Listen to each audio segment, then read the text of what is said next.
What is going on, guys? We have the 370Z in the air. Missing the back bumper still from the last drift day. I need to find a stock one somewhere because there's no good aftermarket bumpers or side skirts or anything for these cars, which is whack. But we're going to be doing some work on the rear suspension. So let me show you what we got and we'll get to it.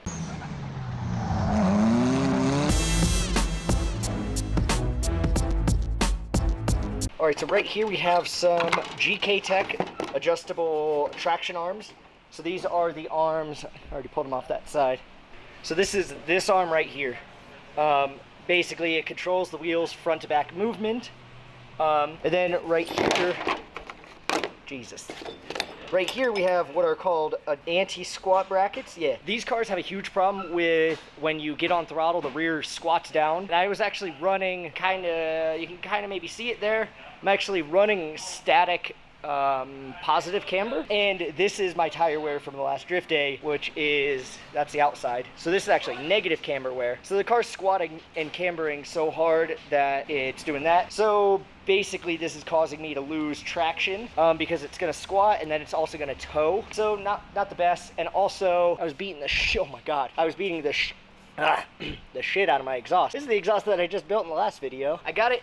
It's literally touching there. I could have kind of gone this way and got it a little bit higher, but really not much higher than I got it. So I might figure something out for that because that sucks. Even this was getting scraped a little bit, but not that bad. So yeah, basically this bracket goes right here about like that. And what it does is it takes the traction arm, and instead of it sitting here, moves it forward and a little bit longer. The longer arm lengthens the curve. And then also there's something called anti-squat geometry, which is a rear suspension term, which basically involves the angle from here to this point and the upper two arm spots, which are, those two right there.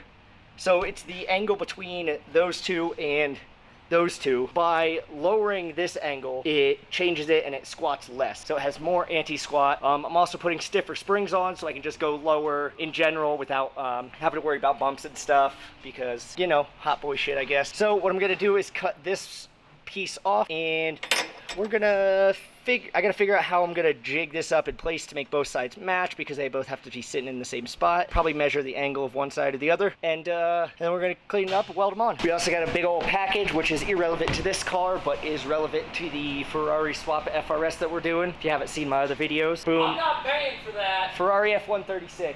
I ain't paying Put it on your bill. No, you're not. So I got this dope-ass Bailey belt sander. This is gonna help a ton, saving time when doing exhaust work, like on that car. Basically, we can get everything nice and flat without having to use a grinder, and it'll just save a bunch of time. All right, so I got the bracket welded on. I'm gonna slap some paint on it. All I have is white paint, so it's gonna be ugly. Then we can pull the rear coils off and also throw the rear traction arm on, and we're gonna put the heavier springs in there. All right, so here is the new spring. This is a 10K. That's 62 millimeter, which is the inner diameter. I think 200 millimeter is the length, I don't know. This is the old spring, which is a 5K, if it'll focus. So this ending in 005 means it's a 5K spring rate. So this one will be twice as stiff as this one, and compress it a little bit, and this one I can compress half as much, because that's math. So we're gonna throw the 10Ks on there, and we have the new trailing arms on there. So let's party. All right, so we got it back on the ground, and as you can see, it's sitting way too high. So this is because the spring rate is twice as stiff.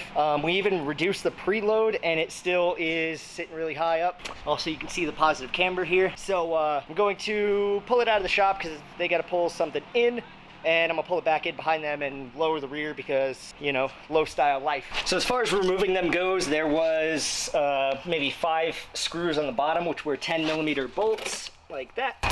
And then on the rear, there was these 2 Phillips heads, which went right there. I used a wrench with a Phillips head thing because I didn't feel like taking my wheel off. Up front, I just had a zip tie onto my fender, and yeah, get them pulled up. I'm gonna save these just as backups if I do anything to my aftermarket ones.